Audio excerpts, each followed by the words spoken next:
Hi, you're listening to The Sociology Show, a podcast about absolutely anything to do with the wonderful world of sociology. Whether you're a teacher, a lecturer, a student, or just taking a passing interest, this podcast will look at a range of issues from social class, ethnicity, gender, sexuality, religion, crime, education, and anything else that sociology has to offer. My name is Matthew Wilkin, and in each episode I will speak to someone working in the field of sociology and let them explain all about their own interests, their research and their experiences. So put your earphones in, turn the volume up, and let's be sociology geeks together, eh? Hello and welcome to the Sociology Show podcast. Firstly, a big thank you to all of those people who have subscribed to the show and all those people who have also rated the show on various platforms. Not sure where you're downloading your pod. You could be getting it through Apple or Spotify or Google, Pocket Cast, lots of different places you can download it. If you are prompted at all to give it a rating or a comment, please do so, because the higher the ratings and the better the comments, the higher I go up the charts, and therefore the more of these I can make. So I do appreciate those people who have given up the time to do that. My guest for this episode was Ben Hewitson. Ben is a sociology teacher, but he also runs the All Sociology podcast and the All Sociology Instagram page. If you haven't listened to Ben's work, please do so. He calls it Take One, which is really interesting because it's just him and a phone. No fancy editing, anything like that, just him chatting away. And the podcast that he did that really grabbed my attention was one on the current issue of coronavirus. It's episode 11 on his podcast. And it was from listening to this, I thought I'd like to chat to Ben a little bit further. So without further ado, over to the interview. Hi, thanks for talking to the podcast. Do you want to start by introducing yourself, please? Yeah, sure. So my name's Ben Hewitson. I am a researcher, a head of sociology at a school in the east of England, a freelance sociologist and a brand consultant. Brilliant. I think I need to unpack that a little bit more to find out a bit more what some of those bits mean. What's your history in sociology first, to start with, Ben? So I, like I suppose many people of my age, didn't get the opportunity to do sociology at GCSE, so I took it at A level initially. Then went on to do a BA sociology at the University of Birmingham, and I was there until 2007. After that, I sort of started my career as a sociologist, jumping onto the graduate scheme at a company called the British Market Research Bureau, doing qualitative research on behalf of government. I did that for 4 years. Then I moved into market research, again doing qualitative research, but this time on behalf of brands and private companies, focusing on sort of areas like tech, gaming, personal care. Did that for a further 4 years, and then I got bored and decided I'm going to have a complete change, and so then became a teacher. So I trained as a secondary teacher in sociology in 2015, became head of department in 2018, and here we are now, 2020. All right. So did you always plan to be a teacher, or did you kind of fall back into that after the research stuff? Not at all. I never, ever in a million years thought that I would ever become a teacher. I got to the kind of stage where I suppose everyone talks about this sort of 7-year itch that they get in a career. And I'd kind of done 8 years in qualitative research in London. And I started to get a little bit bored. I was doing less and less research and more kind of like account directorship and kind of overseeing management, that kind of stuff. So I wasn't doing as much research. And I decided I wanted a bit of a change. And I was sort of umming and ahhing about what I should do, and I spoke to my best mate, who happens to be a teacher, and he said, "Oh, mate, you should have a go at teaching. You might like it." I laughed at him, and he said, No, seriously, come in and see what you think." And that was the start of what's now been a 5-year career in teaching. So it wasn't planned at all. It was completely off the back of my best mate just saying, "Give it a go." I liked it, and I haven't looked back since. Brilliant. And did you get a chance to use your sociology in your workplace then when you were doing your research, qualitative? 100%, yeah. So, as I said, for 4 years, I worked for a company called BMRB, which was the British Market Research Bureau. And there I started as a graduate as a qualitative researcher. So specialising in things like ethnography, interviews, observation and stuff like that. And was able to use a lot of like the stuff that I'd learned through my uni course on methods, obviously specialising in qualitative methods because I'm absolutely useless with numbers, and essentially was doing qualitative research for 4 years on behalf of the government So going out and speaking to the British public, speaking to politicians, to influencers and kind of key people in society, gathering some data from them and then feeding that back to the government through kind of reports, green papers, government consultations, policy advice, that kind of stuff. So very much, I suppose, I'm probably in the minority of people who has actually been able to use like practically and vocationally the skills they learned at university throughout their career. Yeah, so you've actually been a sociologist before teaching it. Yeah, absolutely. Yeah. Yeah, that's good for the students to know as well. And when you were doing your research, perhaps when you were at university, actually, were there any particular theories or sociologists that you were really passionate about? What kind of sparked your interest? Yeah, it's a good question. I think I'll go back to A level when I first kind of was introduced to sociology, having never done any of that kind of stuff before. It was Marxism, and then subsequently neo-Marxism. So when I first kind of was exposed to Marxism, I'd never kind of understood it. I never kind of had thought about things from that perspective before. And then actually I chose to go to the University of Birmingham because I've done so much reading in sixth form and A-levels about this CCCS, which is the Centre for Contemporary Cultural Studies in Birmingham. So I thought, well, I'm going to go to Birmingham University and join that. I didn't realise it didn't exist by the time I got there in 2004. But effectively, I think the Marxist view has always kind of flowed through me as something I've been really interested in. I think, you know, from the likes of Marx and Engels, Gramsci, those kind of people, but all the way up to, you know, more contemporary Marxists like Stuart Hall. I think coming from a working class background, seeing the relevance and the resonance of those theories to someone like myself, and that's what I like to sort of also put across to some of my students as well, who can also take that and use the Marxist theory to kind of better understand their own situation and perhaps why their life course and their life chances are the way they are. Yeah, I've had that come up quite a lot. And my own circumstance, I suppose, I was first in the family to go to university. You know, mum, dad didn't go to university, sister didn't go to university. You said working class background as well. How did you find that working class background going into something like education and then teaching as well? Do you know what's a really good question actually? When I applied for these graduate jobs working in qualitative research, I had a bit of a kind of a penny drop moment in my interviews for that. It's a really difficult process. I think it was like 3 days assessment centre, and there were so many people who were clearly more middle class than me, who had gone to like top universities, you know, had a really good background, really good pedigree. And I remember thinking halfway through this interview process, I'm not going to do this because I'm just some kid from Ipswich. You know, I haven't got anything to say for myself. I've not been around the world. I haven't got a famous dad. I haven't got money. And one of my interviewers, subsequently my line manager in my first job, said to me, "Do you know what I like about you?" And I sort of noticed, said, "No, don't tell me." And she went, "You're real. You're a real human being, and you've been there. You understand stuff." And I still maintain, perhaps it wasn't anything to do with my own kind of qualifications, but it's more about the fact that I think came from that background, and having been in that job where you have to speak to the general public and understand people and understand their positions. I think having that background of being a real person and having not been born with a silver spoon in my mouth gave me a little bit of an advantage, I suppose, in terms of my values and the kind of preconceptions and pre-accepting ideas that I brought into my research. Yeah, I actually find that it can lend itself quite well to teaching as well. I do remember an example of we employed a sociology teacher once who was a Cambridge graduate. Right. Academic ability, absolutely outstanding. Could not talk to the student. They were talking at such a different level. The students did not know what he was going on about at any point. You know, if you can go into the classroom and have a chat about the football and what was on TV at the weekend, you know, it seems to connect. Do you know what, Matthew? I think that's incredibly important. Like, you know, as someone who's relatively new as a teacher, I think being able to have that patter or that banter or that cultural capital, if you want, with the students, to have that.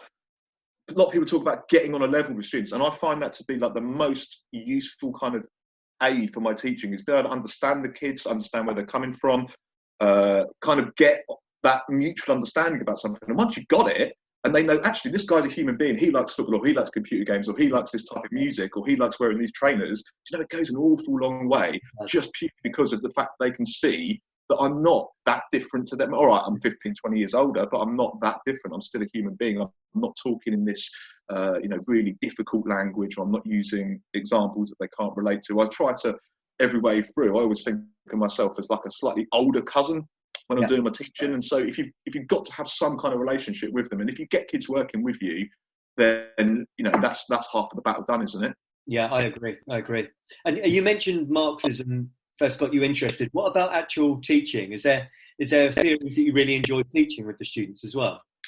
Yeah, I mean, again, I will talk about Marxism, talk more kind of like, I suppose, like post-structural Marxism, the likes of Bourdieu. I know you've had a couple of guests on talking about Bourdieu, so I won't talk too much about him, even though there is an awful lot to say.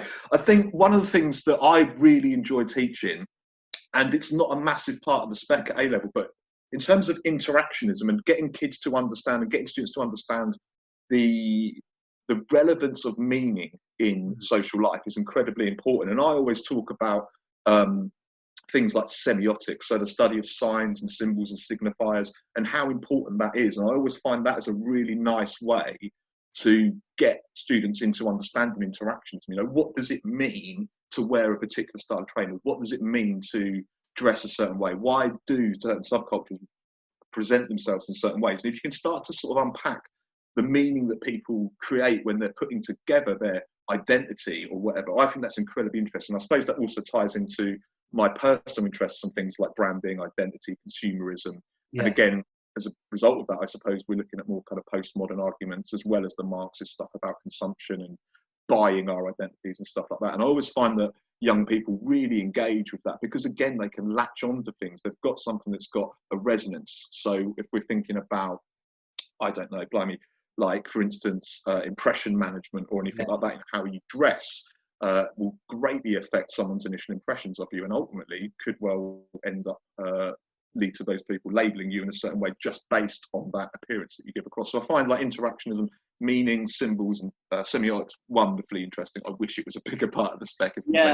I do agree. The Mead I and the me theory, Corley's looking glass self. That students do tend to find that really interesting, the fact that we're kind of social actors and we're constantly performing these roles. Even when you say to a student, no, I'm playing the part of a teacher right now, I'm performing. Exactly. And I think that often one of the things I like about sociology, and I'm sure you and others will agree, is that, and I think part of the time we get criticised as a discipline for sort of focusing on the obvious, if you will. But if we don't stop to think about how we are doing things on the micro scale, we just do things without thinking about them, and we're never actually analysing about why we're doing what we're doing and what effect that has to others. I just find that incredibly interesting, like how people take different individuals based upon the meaning they attribute to either what they wear, how they speak, how they dress, those kind of things. Yeah. The more you start to think about it, you realise that we are acting constantly. Absolutely, yeah. It's all an act, and if anyone ever would cares to wonder about teachers, I will tell you 100% it is all an act. There is none of that there is a little bit that's me, but most of it is just a version of me performing for a different class at a different time of day every day. But I like it. It's good fun. Yeah, agreed. And do you think there's anything kind of missing? If it was up to you to rewrite the spec, what would you add? Oh, that's a good question. So, do you know what? I was thinking about this over the last couple of days because you sent me through some questions and said, these are the kinds of things I might ask you about. And I've come up with a couple, actually. The first one is something that's really interesting to me on a personal level and also on a research sociological level, and that is in terms of the ageing population. So in AQA, A-level sociology, we look at families and households. It's obviously one of the topics that students can take. Within that is a unit called demography. And within that, we look at the ageing population and like why the population's aging, what are the consequences of it, and where society going. And I think that we desperately need to do a bit more work on this with younger people because it's one of the biggest. I mean, before the coronavirus hit, I would always say to anyone who'd listen, the biggest problem we've got in UK society at the moment is the ageing population and the care crisis. Effectively, there's not going to be enough money to look after everybody. So when the likes of you and I get towards retirement age and perhaps need some care, there ain't going to be the money there. And so we're going to have to do something in the next sort of 20, 30 years or so to be able to create a sustainable system of care for everybody, not just the rich or not just those with assets and things like that. So I think in a practical level, like educating young people about the importance of the care crisis in the ageing population. Incredibly important, because it's actually going to have an effect on all of us. None of us are going to escape it. And I think it's criminal at the moment that people don't really think about this, or they don't really worry about it until it gets to the point where either themselves or more likely one of their relatives needs that kind of older age, later life social care. We're not talking about like medical care, but like social care. And people don't have the money to do it, or they don't have the choices, or they can't give their relatives what they want. And this is a situation that, unfortunately, because of the way in which society is, that most of us are going to experience. And it's only until you get to that point. So on a personal level, my granddad was in this situation 5 years ago or so, and people don't care because they don't think about it. But I think we need to be telling students more about this and more about the severity of the situation, so that ultimately they can be the ones in 20, 30 years or so to put the policy arrangements in place so that we've got a better system. So that's a very long answer. No, that's really interesting. And I teach quite a few students from Singapore. And in Singapore, it's a huge issue, because actually the more the country develops and the cleaner the environment and better the education and medical system and so on, people are living into quite often into their 90s and beyond in Singapore. Now, if you've got people retiring at 65, 70, you're talking about over a quarter of your life, maybe a third of your life, that you need to find that provision for. So I do think that's a really interesting area, yeah.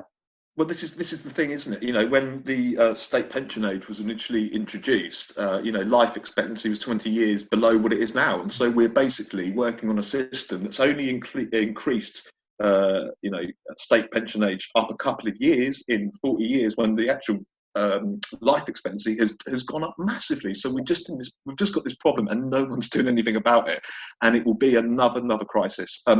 So that's I think it's a major part of our own society, and what we can do as sociologists to help encourage the future generations to better understand some of what I think are the biggest problems. And I think the other area as well that we can also look at on a similar level of like something that's changed greatly over the last sort of 40 years is obviously globalization, and the effect of globalization and things like what Manuel Castells might call the network society on identities. What effect is this having? We haven't really, because the world goes at such a pace these days, we often don't stop and think what's happened and what consequences has that led to before we've already moved on to the next thing. So I think that's another thing as well. So it's kind of two very different but very topical moving targets at the moment. So definitely aging population. I think the impact of globalization and sort of multimedia network society on identities. Yeah, I think globalization is one of the areas that can be synoptic as well, can't it? It can be spread across every different topic that you focus on. Oh, absolutely. I mean, it's one of the ones that I still find it quite difficult, because I find sometimes that students almost can't see the wood for the trees with globalization. I think that's because you had someone on your podcast the other day who was talking about the fact that they've grown up in this postmodern globalized world, so they can't see the kind of why it's such a big thing, because it's always been there for them. But 100%, it's changing everything about the way we live, and as you say, it kind of intersects and dips in and out of all sorts of areas of sociology within the A-level or the GCSE specs we cover. Great. Thanks, Ben. That is going to be the end of part one. In part two, we're going to talk about your own podcast. Welcome back to the podcast, part two. Ben, I wanted to chat to you about your own podcast, All Sociology. So tell us about that, how it started, what it's all about. Yeah, cheers, Matthew. So about over a year ago, I started this thing called All Sociology, which is just, I guess, a way for me to be a presence online without calling myself Ben Hewitson. I don't really like drawing attention to myself, or I never put my face on anything as well. And I started this by basically putting up posts on Instagram about how you can perhaps explain some quite complex things in just one image.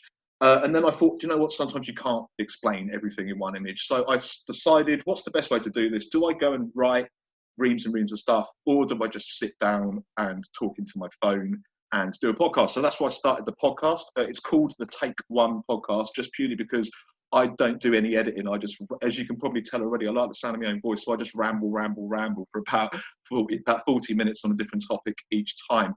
I've done about just over a dozen of them now, I think, in about 6 months. So I do one roughly every couple of weeks. And a couple of weeks ago, I did one on coronavirus. But since this pandemic had started, and since it kind of been rolling along since sort of February, thinking about, this is something that's obviously not going away, and also something that was really applicable to sociology. So there's loads and loads of different stuff that we can take from what we teach at GCSE, what we teach at A-level, and apply it to a contemporary issue like the coronavirus. So in the podcast, I covered kind of 4 main topics, looking at the applicability of different aspects of sociology to the coronavirus. So first and foremost, I looked at the role of, or the concept of, moral panics and folk devils. So Stan Cohen's classic 1972 study. Can that be applied to coronavirus? Yes, it can. Is there a folk devil? Not a clear folk devil, but that's becoming more and more apparent, I think, as time rolls on, and we look at things like discrimination and scapegoating of particular groups.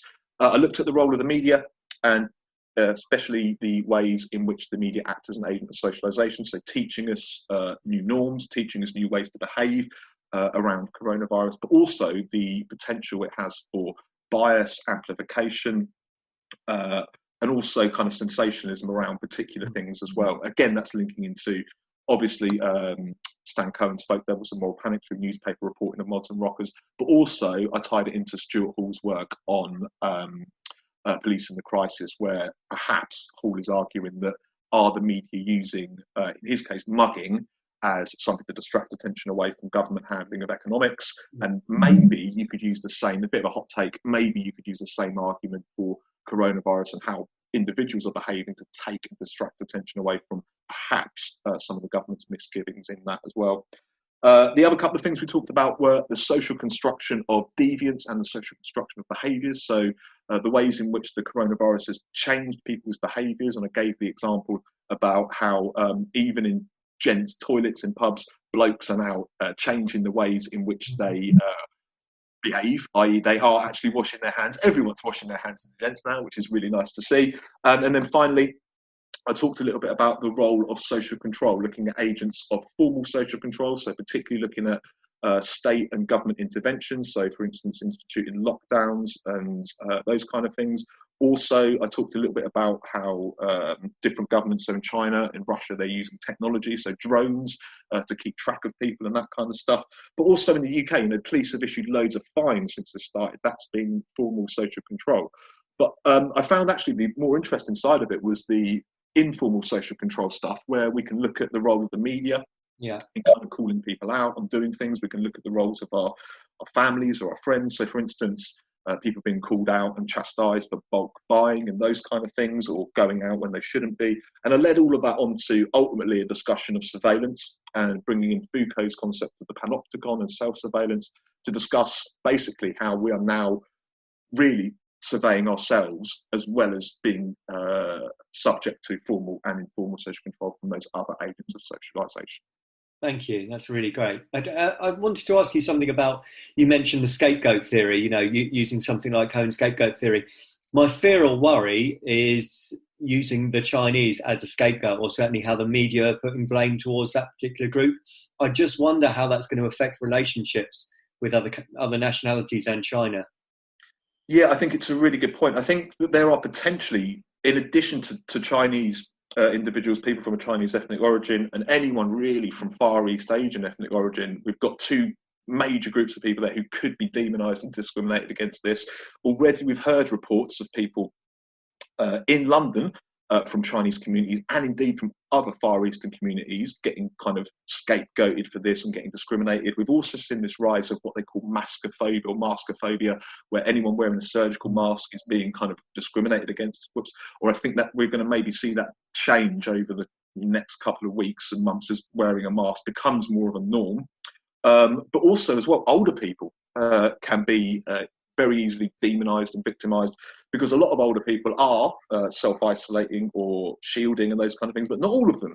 And I think that there is a tendency for human beings to jump to conclusions, isn't there, about or what this person is or what they're doing. And so I think that's going to be a really an area to watch. But as you mentioned, with kind of Chinese relations, Western Chinese relations, I mean, this is going to be the big narrative of the next 50 years, no doubt about it. I think we're going to start to see a changing of global superpowers, and the ways in which that's going to affect societies and individuals is going to be super, super interesting. Let's just hope it's not too discriminatory and too difficult. No, that is my fear, certainly. I'm also interested, I don't know if you've thought about this or done any research on this, but if we look at our divisions of groups, so how it affects, how COVID-19 is affecting social classes, ethnicity, gender as well. I mean, the ethnicity stuff is really interesting, isn't it? I just got a couple of stats that I wrote down the other day. Ethnic minorities make up 13% of the UK population, but 44% of NHS staff, 68% of NHS staff deaths have been ethnic minorities, and 100% of NHS doctors that have died have been ethnic minorities. That's incredible statistics. Yeah, there's definitely something going on there, isn't there, without a shadow of a doubt, for 13% of the national population to be so disproportionately affected by coronavirus. I mean, I think, we can talk about this for a long time. I mean, often we talk about, people talk about immigration and things like that. You're far more likely to be treated by an immigrant doctor in the NHS than actually to find an immigrant sitting in a waiting room. I think that the other thing we can see is that clearly any kind of stratification or differentiation we can draw between ethnic groups will always have some relation to class. But it's interesting in that you would assume, at least, that those doctors and higher paid healthcare professionals, the class aspect wouldn't have played such a role in it. So that's particularly interesting. I think the other thing coming out, we're seeing in places like, big cities, but New York especially, is this class divide that's coming out between people who have suffered from coronavirus and those who have sadly passed from it. So there's clearly those class and gender distinctions. I've heard a bit about class and ethnicity. I've also heard a little bit about gender distinctions as well, with men being far more likely to be victims to coronavirus. And the argument goes that it's down to things like risk-taking behaviour. Men tend to suffer from more pre-existing health conditions like diabetes and heart disease and things like that due to lifestyle. But I think, what's so interesting about coronavirus, just when you mentioned ethnicity there, is that we can take one little corner of this massive news story and we could just delve and dig deep down into it for days, because I think that we're going to have so much data and so many anecdotes and so many examples we can use going forward for sociology. I mean, we've got to take the silver linings from this, and despite the fact it's obviously a terrible situation for students, I mean, there's going to be so much they can draw on from this phenomena. I was quite interested in the gender one, actually, because it's really been kicking off on Twitter. So there's quite a lot of feminist writings that are saying that females suffer more in a pandemic because they're more likely to be in caring roles, lower paid jobs and so on. And a lot of males are kicked back and saying, hang on a minute, have you looked at the death rate? 65% of deaths are male. We suffer more. So I've seen this real back and forward about, who actually suffers more in terms of sex within the pandemic. Well, perhaps we should, I'm sure you'll agree with this, or everyone will agree with this, perhaps we should start thinking more about human beings rather than categories between us. But I think there will be different explanations as to why the men seem to be suffering more from it at the moment. But I think that women certainly are going to be the ones who ultimately are burdened with this more, because of those caring roles, because of those things like sandwich generation, because of the expected female role that's taken on by females in households. And so whilst men can go out to work and they'll be put in more danger through potential exposure to the virus and things like that, there are going to be different reasons for different types of individuals, aren't there? Yeah, I thought it was quite useful for a nature-nurture debate, actually, because the evidence kind of shows that men may suffer more biologically, but females suffer more socially from the event. Yeah, I think that's a really interesting, nice way to put it. That. Yeah, different angle. So Ben, where can people listen to that podcast? You mentioned, is it episode 11 on yours? Yeah, I think the coronavirus one was episode 11. So if anyone wants to go and have a listen to any of them, they're all about half an hour, 45 minutes each. So you can get that by searching All Sociology, ALLSOCIOLOGY, all one word, on Apple, iTunes podcasts, Google Podcasts, Spotify, or anywhere else you get your podcasts. Or you can go to anchor.fm /all sociology, and you can get all the episodes there as well. Great. And also people can follow you on Twitter. There's been some fantastic student work you've been showing in the last few weeks. I really enjoyed it. Yeah, thanks, man. Twitter, I'm at allsociology. So again, allsociology, and the same on Instagram. I do a bit more on Instagram these days, just purely because I like working with visuals and color and pictures, and Instagram's a little bit better to do that. So if anyone wants to go and have a look at the stuff that I've put together, or this month I'm throwing up everything every day. I'm putting up a post that's been some student work. That you can catch me on Instagram or on Twitter. Great. And if any students have got any fantastic work, posters they've made, they should send them to you and you can get them out over Twitter, because they've been really successful, those, haven't they? Yeah, it's been brilliant, actually. I didn't anticipate this actually happening. So I found this thing called Student Takeover, which is essentially every day in April, I'm giving my Instagram over for a student to upload some of their work. I planned it out before the coronavirus happened, and I planned so much more to do, and I wanted to get students doing podcasts and the rest of it. It's not going to happen, but there is some wonderful student work I've collected over the course of the last year, and it's the best of the best I've collected. And if anyone wants to have a look at that, it's on the Instagram, and full resolution pictures are available on the Facebook page, which I think is facebook.com/allsociology. I don't know. You can find it by searching it.